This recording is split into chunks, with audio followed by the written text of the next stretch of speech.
Hi, hello, welcome to the Casual Commons, where we are all casual people. Literally casual people. We are all humans, meaning we are not rational, as economics would have you believe. F in the chat if you got a B in macroeconomics.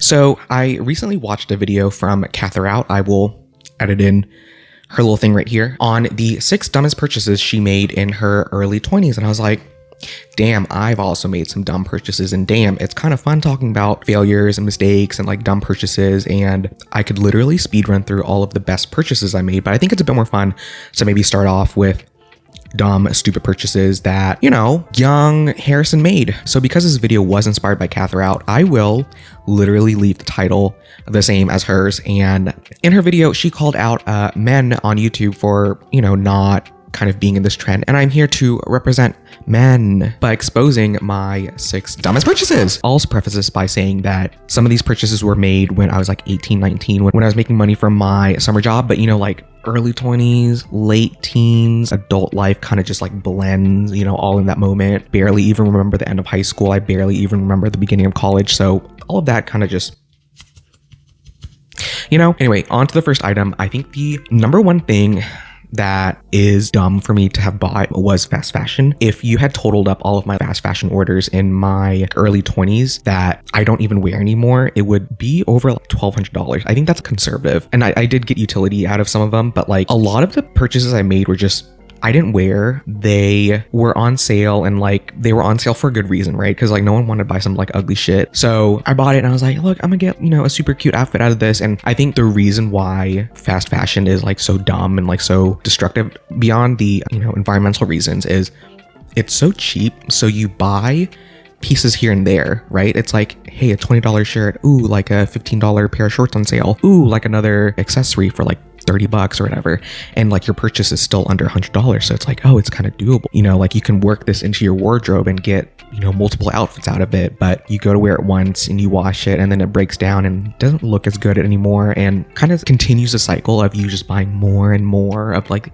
1 or 2 pieces here just to add to your wardrobe. And like, oh, like this little shirt looks a little janky, so like maybe I'll buy one as like a refresh. So I think that's kind of like where I think the dumb part comes in. It's just dumb because with all of those different orders I made in my early 20s, I really could have spent it on a few good items that I still would have worn. And like, I'm not gonna say that like all of fast fashion is bad, because I still have shirts that I wear very consistently to this day from high school. They're about to be, I think some of them are a decade old, right? And they still function, they still look decent. Like I can still wear them out, not to like demonize it. There is a time and place for it, for fast fashion. And I did, through fast fashion, learn what I really like to wear, what I didn't like to wear. So I really did get to explore my personal style and taste, and it could have been more money. But fast fashion is still dumb, and I wish I was smarter about it. Okay, on to number 2. I have it right here with me. But before I show you, let me give you the context. Let me paint a picture in your mind.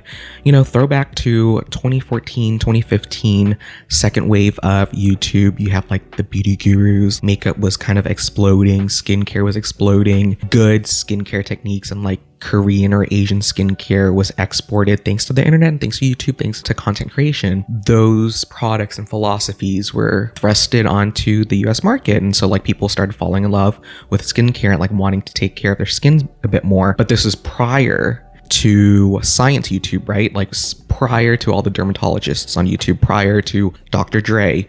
So we didn't know better, and we were just taking whatever little bits of crumbs we could have gotten from these influencers. So do you recall that there was a specific high-tech cleansing technology that literally every beauty influencer had and was like, this is the greatest thing ever, blah, blah, blah, blah, blah.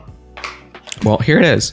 It is the Clarisonic Mia 2. Like this, I still have it, and I haven't used this thing in like years, but I keep it, one, because it was like a lot of money, and to remind myself that this was a dumb purchase and like I shouldn't be doing this to myself anymore. But like in the moment when I first got it, I was like, this is like, I'm investing myself, I'm buying like something high quality and it'll help my skin. It really never really helped my skin. I think it was like a nice cleanser. Like it felt nice to like, have a little brush on yourself, but scientifically, I think it probably did more damage to my skin. So thank goodness I didn't use this long term. And I also have like a conspiracy theory, right? This was before the COPPA Act or whatever, the legislation legislation that said, for the US at least, that if influencers work with brands to promote something, they have to disclose it if they're sponsored in some way. So I think a bunch like Clarisonic, they were kind of smart. Like, I'll have to give them that. Clarisonic went up to a bunch of these influencers, were like, hey, if we pay you, what's a sponsorship price? Like 15,000. If we pay you 15,000, like, can you just like pretend you like our product and like show you using it to your viewers? And these influencers were like, yeah. So you know what? If you were one of the influencers that pushed this onto your audience, you are going to hell, you sinner. Anyway, I don't even know what to do with this. I was going to give it to my dad, but I forgot to stick it in his luggage when he was visiting. So I still have this. I'm not going to use it. I can't even sell it because like no one wants to buy it. Clarisonic went out of business. So if I use up my last brush head, like I'm not going to get like a legitimate replacement. There was really no use to this. Like I have to figure out how to maybe recycle this or something. Number 3 is not what I'm sitting on, but what I had prior to getting my Herman Miller Aeron. This chair I got secondhand for $500, which I know sounds like a lot of money. Don't judge. Hold your thought. Hold it right there. Don't judge. $500, yes, is a lot for a damn chair, but this is an ergonomic chair. And let me tell you why I got this. So when I first graduated college and moved to New York City, I was like, okay, I'm going to be working out of the office, all the time. Like I'm not going to be at home. So like, I don't need to really invest in good furniture. I'll just buy like an Amazon Basics office chair for if I need to work at night after I get home. Like I'll just have something to sit on, and it worked. I will be honest, like it worked. But then when COVID hit, I started having back problems. Like a month into working from home all 5 days of the week, I started getting back problems, and I could not go to bed until I like cracked my lower back. You know how like you crack your knuckles? I had to do that for my back. So it literally felt like this. So like at the end of the day, my back would be kind of like this. And for me to go to bed and not feel like my back was tight and uncomfortable, I'd literally like I'd lean all the way back and like, sorry if that was like kind of graphic, but it's what I had to do. So when it became apparent that we were not getting out of, working from home for a bit longer, I decided to finally just get this.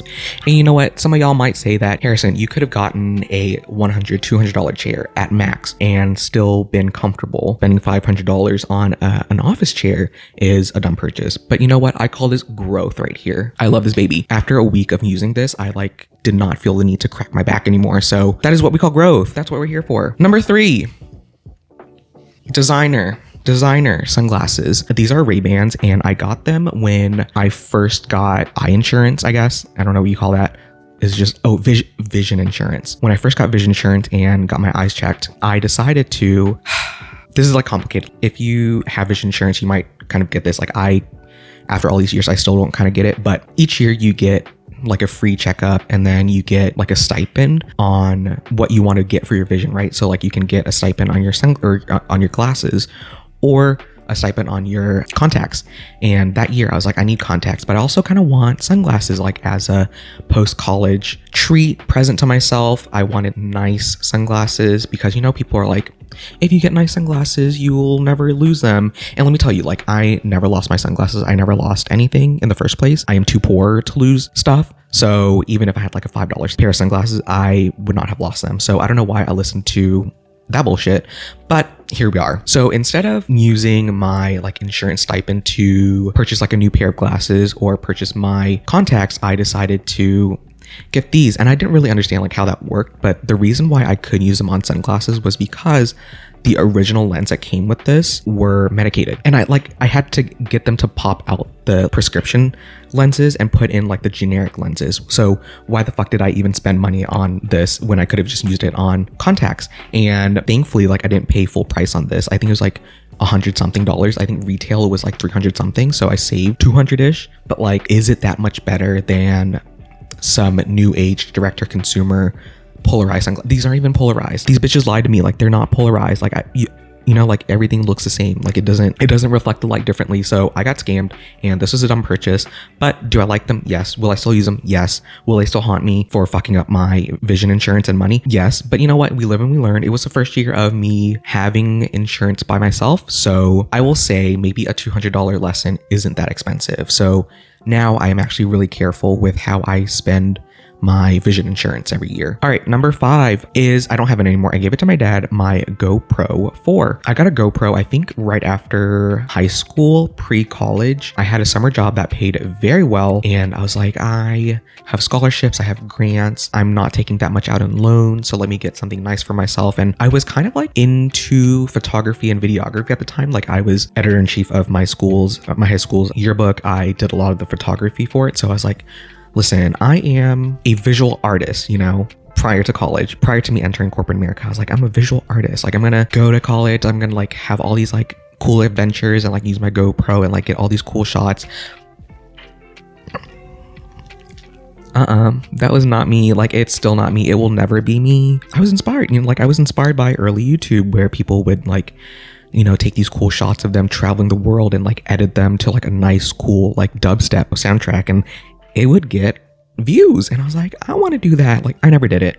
I think the only thing I really, actually, I don't think, I know the only things I ever used it for was one, tailgating, which that is straight people culture. But I did live in Texas and we did have football games. So the time when like things were kind of fun on campus was during football games. So I'll give myself a pass. And then 2, when I studied abroad and traveled to different countries and went on hikes, went up the mountain, went to different beaches, went to different cities, went on boats, and like it was really fun. And I think that was like when I got the most value out of my GoPro. But like for $500, it was not worth it. Like I really could have just bought something for my phone. I could have put my phone in like a bag or like a waterproof casing and then like gone underwater. You know what I mean? Like I didn't really do much with the GoPro anyway that I couldn't have done with my phone. And like when you're traveling, like you don't want to be, or I'm very self-conscious. I don't want to be like, sticking a GoPro everywhere, like having like a giant DSLR. So I think what is ideal is what is already on you and like what you're comfortable using. And that would have been my cell phone, right? I will consider that a dumb purchase, but I gave it to my dad, so it's all okay. So like it didn't really go to waste. And then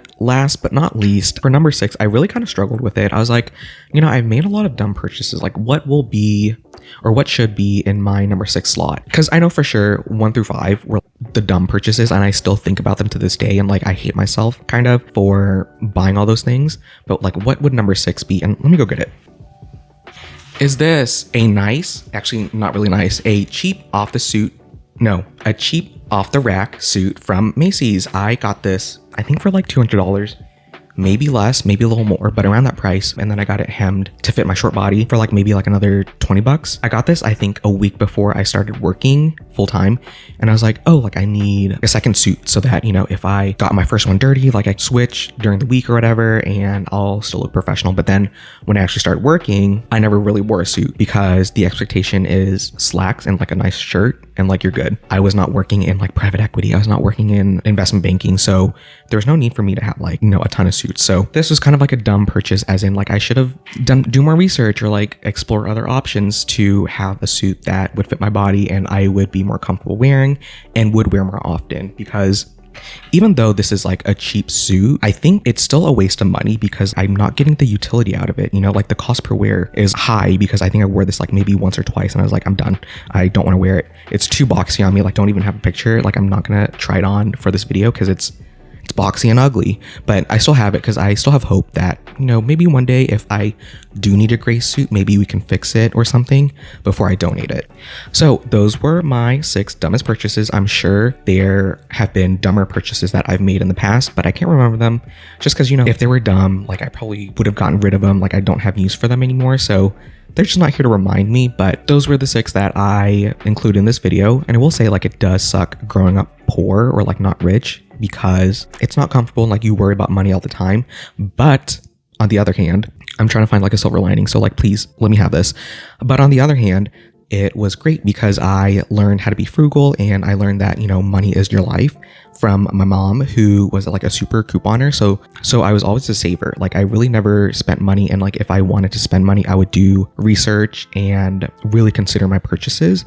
And I never really had money to do a lot of damage. Like I never had the funds to buy something dumb for 4 digits, like if I'm buying something for 4 digits, like my gaming PC, I will do months of research on what I need, what I want, what's the best, what's feasible. So silver lining to growing up poor is that you don't have the money to fuck up your finances in the long term. So we got that. All right, that's it. Let me just cut the video here. Thank you so much for watching. I hope you return and take care of yourself.